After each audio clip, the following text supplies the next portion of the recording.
The arrival. The valley was a place of eerie beauty, shrouded in perpetual mist and surrounded by jagged, snow-capped peaks. It was a place where time seemed to stand still, where the air was so crisp it felt like it could cut through flesh. The locals called it the Valley of Whispers, for it was said that the wind carried the voices of those who had vanished within its depths.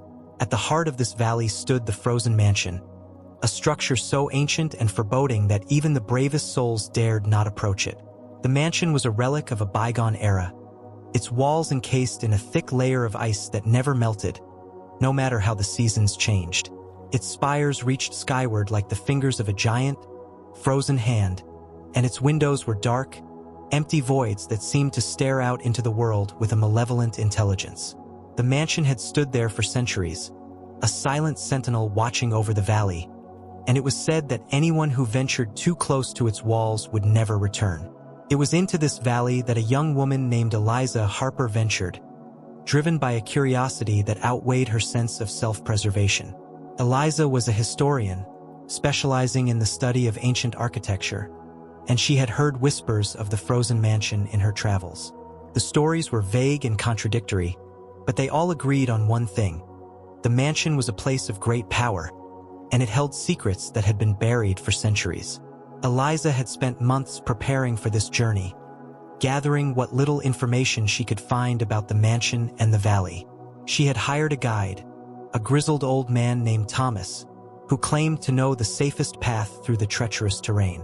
Thomas had warned her repeatedly about the dangers of the valley, but Eliza was undeterred. She was determined to uncover the truth about the frozen mansion, no matter the cost. As they made their way through the valley, Eliza couldn't shake the feeling that they were being watched. The mist seemed to close in around them, and the wind carried with it a faint, almost imperceptible whispering. Thomas grew increasingly uneasy, his eyes darting nervously from shadow to shadow. He urged Eliza to turn back, but she refused. She had come too far to give up now.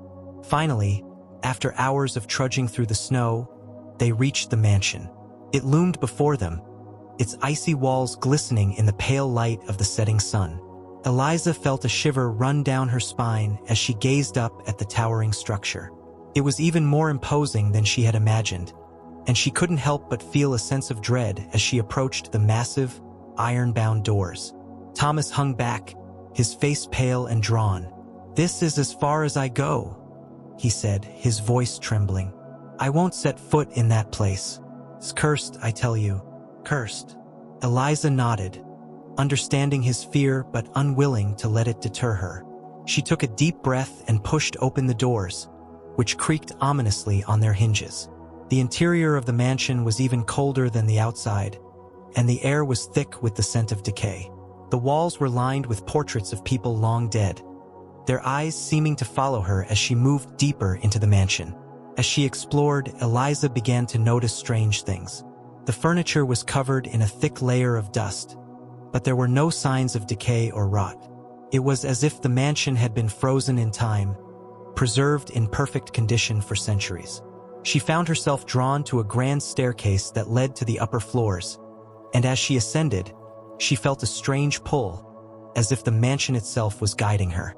At the top of the stairs, she found a long hallway lined with doors. Each door was identical, save for a small, intricately carved symbol above the frame. Eliza hesitated for a moment, then pushed open the first door. Inside, she found a room filled with strange artifacts. Ancient books, crumbling scrolls, and odd trinkets that seemed to pulse with a faint, otherworldly light. As she examined the artifacts, Eliza felt a sudden, overwhelming sense of unease.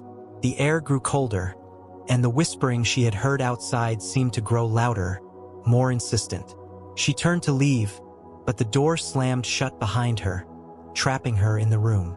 Panic surged through her as she struggled to open the door, but it was no use. She was trapped. And then, she heard it. A voice, faint and distant, but unmistakable. It was calling her name, the whispering walls. Eliza's heart pounded in her chest as the voice grew louder, more insistent. It was a voice she didn't recognize, yet it felt strangely familiar, as if it had been calling to her for her entire life.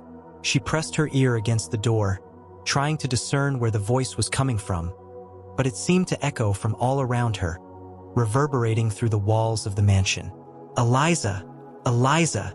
the voice whispered, each syllable dripping with an ear. She hesitated, her hand hovering over the cover, but the pull was too strong to resist. She opened the book, and as she did, the room seemed to come alive. The walls began to shift and change. The portraits of the long-dead residents of the mansion seemed to move, their eyes following her every move. The pages of the book were filled with strange, incomprehensible symbols, but as Eliza stared at them, they began to make sense. The symbols told a story of the mansion and its dark history.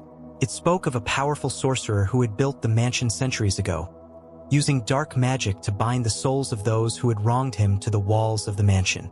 The sorcerer had been a man of great power, but his thirst for revenge had consumed him, and in the end, he had become a prisoner of his own creation. The mansion was a place of eternal torment, a prison for the souls of the damned.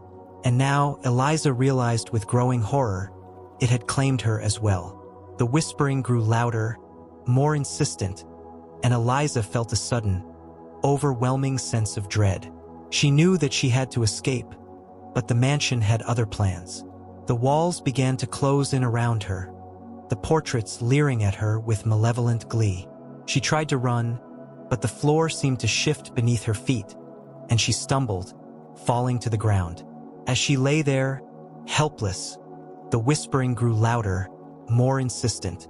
It was no longer just one voice, but many, all calling her name, all demanding that she join them.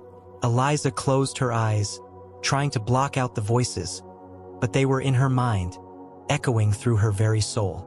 And then, suddenly, the voices stopped.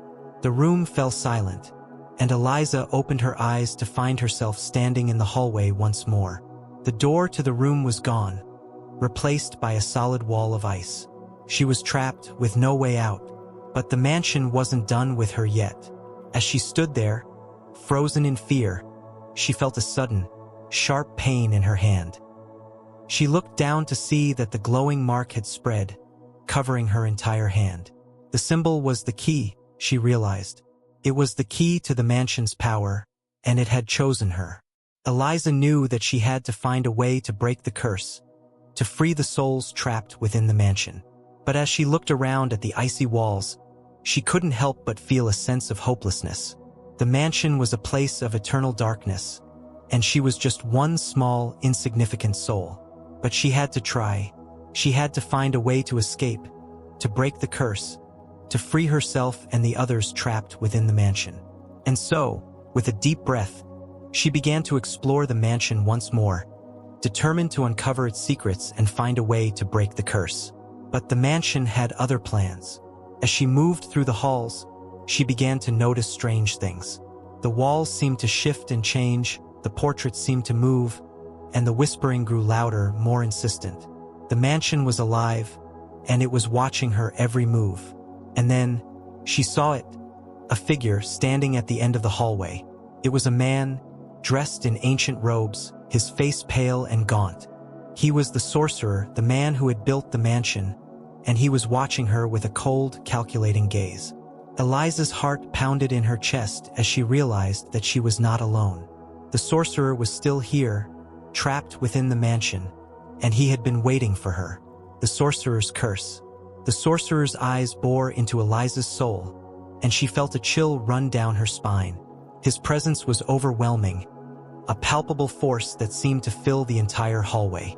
He took a step forward, his movements slow and deliberate, and Eliza instinctively took a step back, her heart racing. "You have come," the sorcerer said, his voice a low, resonant whisper that seemed to echo through the very walls of the mansion. "I have been waiting for you, Eliza Harper." Eliza's breath caught in her throat. How did he know her name? She had never told anyone in the valley her full name, and yet, here he was, addressing her as if they were old acquaintances. "Who are you?" she managed to stammer, her voice trembling. The sorcerer smiled, a cold, mirthless expression that sent a shiver down her spine. "I am the one who built this mansion," he said. "I am the one who bound the souls of the damned to these walls. And now you are here, just as I foresaw." Eliza's mind raced as she tried to make sense of his words. The sorcerer had foreseen her arrival? How was that possible? She had only decided to come to the mansion a few months ago, and yet he spoke as if her arrival had been predestined. "Why am I here?" she asked, her voice barely above a whisper. The sorcerer's smile widened, and he took another step forward. "You are here because you are the key," he said. "The key to breaking the curse that binds me to this place." Eliza's eyes widened in shock. "Me? But how? I don't understand." The sorcerer's gaze softened, and for a moment, he almost looked sympathetic. "You carry the mark," he said, gesturing to her hand. "The mark of the chosen one. It is a symbol of great power, and it has been passed down through the generations, waiting for the right person to come along. And now it has chosen you." Eliza looked down at her hand, the glowing symbol pulsing with a faint, otherworldly light. She had always known that she was different, that she had a connection to the past that others didn't. But she had never imagined that it was because of some ancient curse. "What do you want from me?"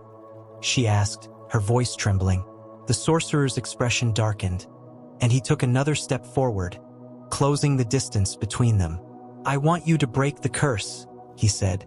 "I want you to free me from this prison, to release the souls that are bound to these walls. But to do that, you must first understand the true nature of the curse."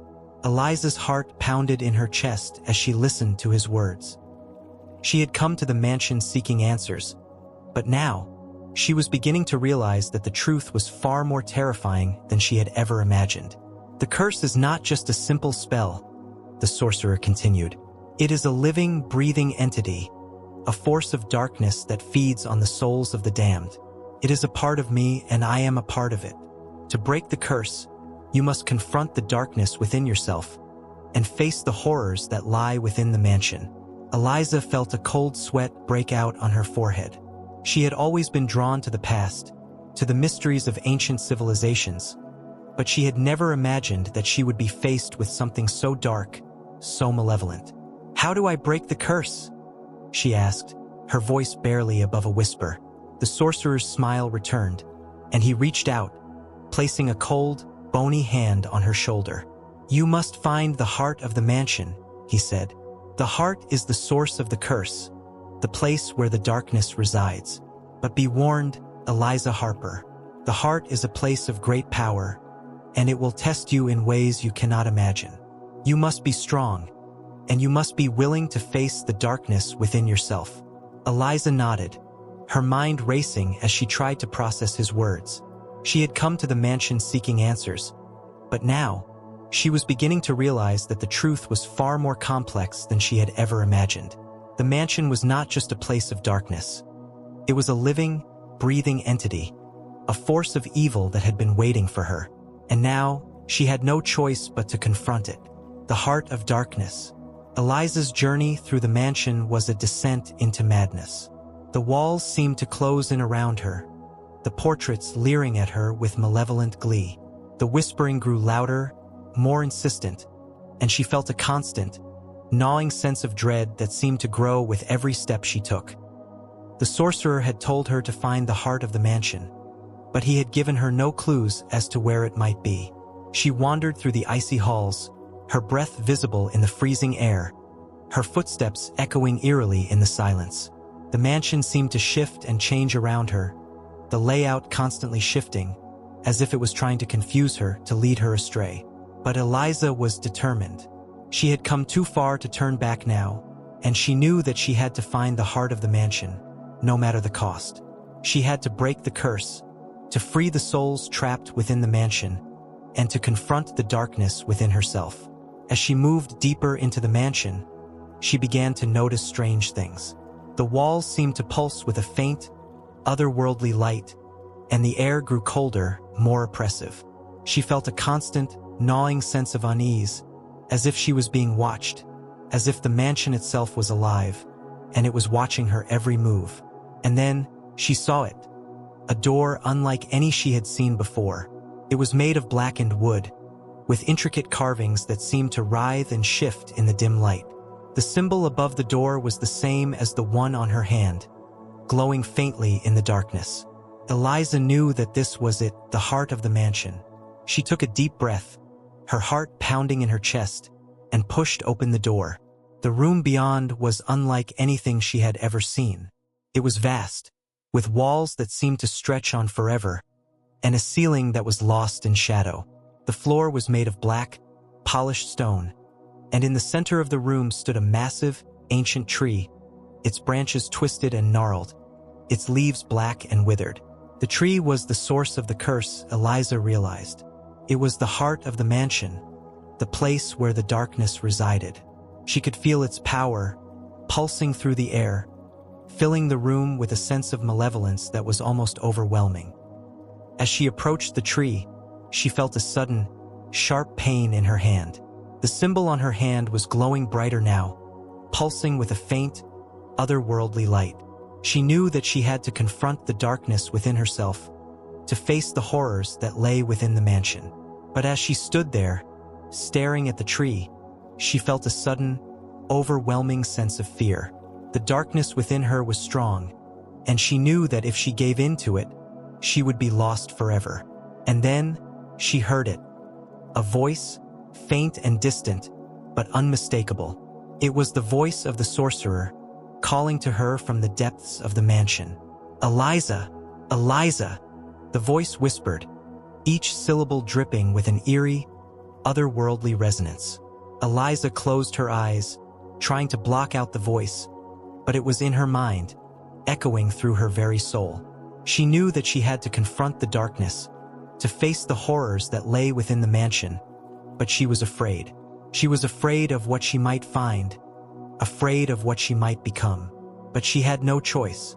She had come too far to turn back now, and she knew that she had to face the darkness, no matter the cost. With a deep breath, she reached out and touched the tree. The final confrontation. As Eliza's hand made contact with the tree, a surge of energy coursed through her body, and she felt as if she was being pulled into the very heart of the mansion. The room around her seemed to dissolve, and she found herself standing in a vast, dark void, surrounded by swirling shadows and faint, ghostly whispers. The sorcerer stood before her, his form flickering like a dying flame. His eyes were filled with a mixture of hope and desperation, and he reached out to her, his voice a low, resonant whisper. "Eliza, you must break the curse," he said. "You must confront the darkness within yourself and face the horrors that lie within the mansion. Only then can you free us all."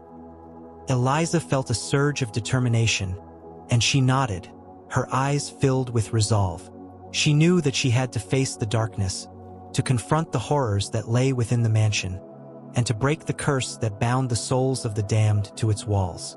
But as she stood there, surrounded by the swirling shadows, she felt a sudden, overwhelming sense of fear. The darkness within her was strong, and she knew that if she gave in to it, she would be lost forever. And then, she saw them, the souls of the damned, trapped within the mansion, their faces twisted in agony, their eyes filled with despair. They reached out to her, their voices a cacophony of whispers, begging her to free them, to release them from their eternal torment. Eliza felt a surge of compassion, and she knew that she had to help them. She had to break the curse, to free the souls trapped within the mansion, and to confront the darkness within herself. With a deep breath, she closed her eyes and focused on the symbol on her hand. She could feel its power, pulsing through her, and she knew that it was the key to breaking the curse. She had to use it to channel its power and to confront the darkness within herself. And then, she felt it. A surge of energy coursing through her body, filling her with a sense of power and determination. She opened her eyes, and the void around her seemed to dissolve, replaced by the icy walls of the mansion. The tree was gone, and in its place stood a massive, ancient mirror, its surface black and reflective. Eliza knew that this was it, the final confrontation. She had to face the darkness within herself, to confront the horrors that lay within the mansion, and to break the curse. With a deep breath, she stepped forward, and as she did, the mirror's surface rippled, and she saw her reflection staring back at her. But it was not her.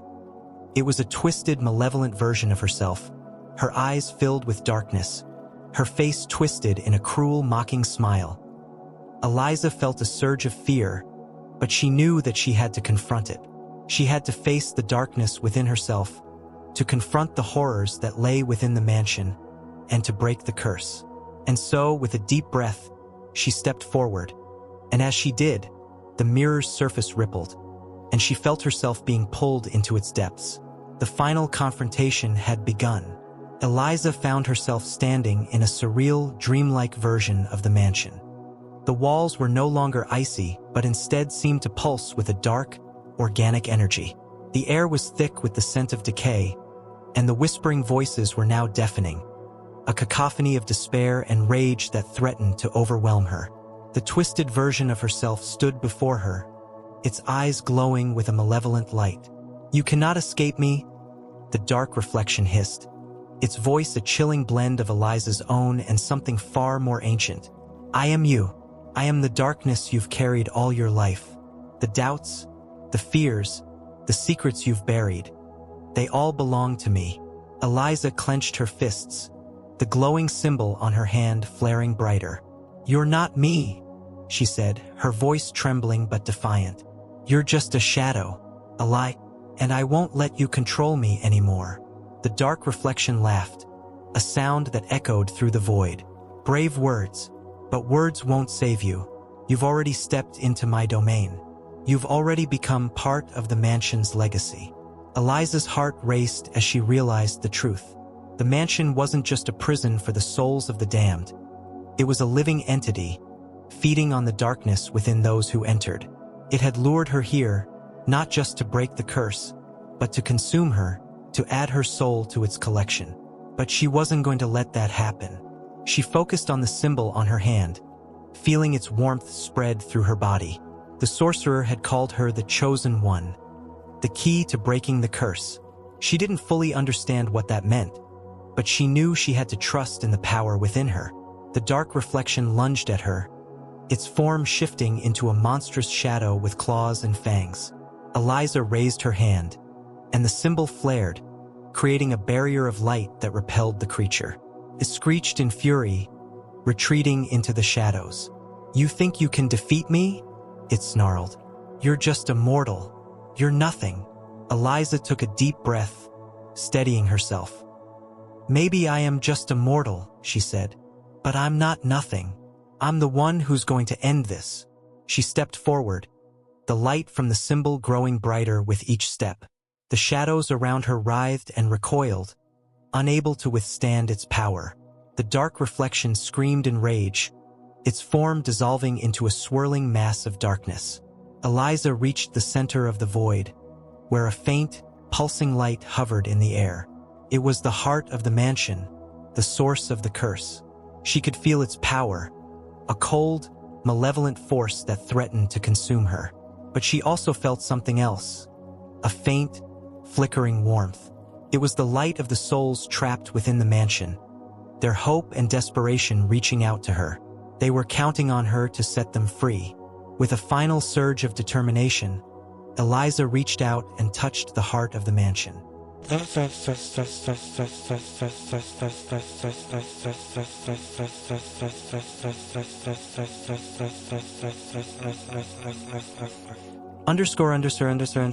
The breaking of the curse.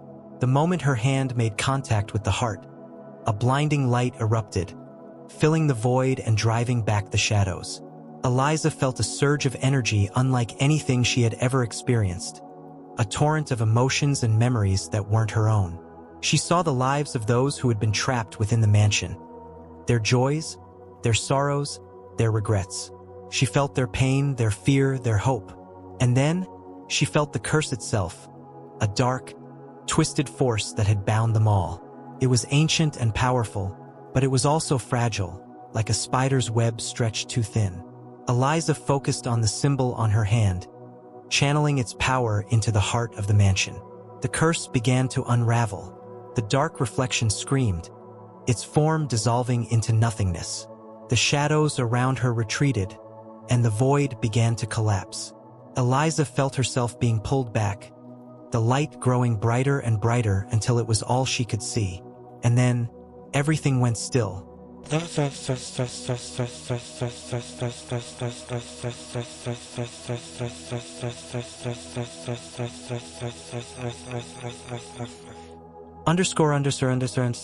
The aftermath. Eliza opened her eyes to find herself standing in the grand hall of the mansion. The icy walls were gone, replaced by warm, golden light. The portraits on the walls were no longer menacing. Instead, they seemed to smile at her, their eyes filled with gratitude. The mansion was no longer a place of darkness. It was a place of peace. Eliza looked down at her hand. The symbol was gone, but she could still feel its power, a faint warmth that lingered in her chest. She had done it. She had broken the curse. As she turned to leave, she saw the sorcerer standing at the foot of the grand staircase. His form was no longer flickering, he was solid, real, and for the first time he looked at peace. "Thank you," he said, his voice soft but filled with emotion. "You have freed us all." Eliza nodded, tears welling up in her eyes. "What happens now?" she asked. The sorcerer smiled. "Now we move on. The curse is broken, and the souls trapped within the mansion are free to find peace. As for you, Eliza Harper, you have done something extraordinary. You have faced the darkness and emerged victorious. The mansion's legacy is no longer one of terror, but of hope." Eliza felt a sense of relief wash over her. She had come to the mansion seeking answers, but she had found something far greater, a sense of purpose, a connection to something beyond herself.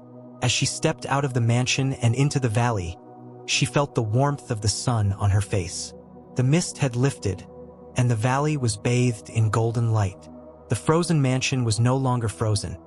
It was alive, a testament to the power of hope and redemption. Eliza took one last look at the mansion before turning and walking away. She didn't know what the future held, but she knew one thing for certain.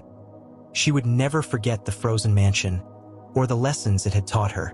And as she walked away, she felt a faint whisper on the wind, a voice filled with gratitude and peace. "Thank you, Eliza. Thank you."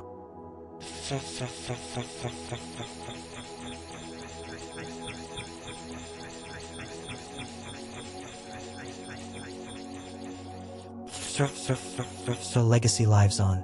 Years later, Eliza returned to the valley. The frozen mansion still stood, but it was no longer a place of fear. The locals had begun to visit it, drawn by its beauty and the stories of the brave woman who had broken the curse. It had become a symbol of hope, a reminder that even the darkest places could be filled with light.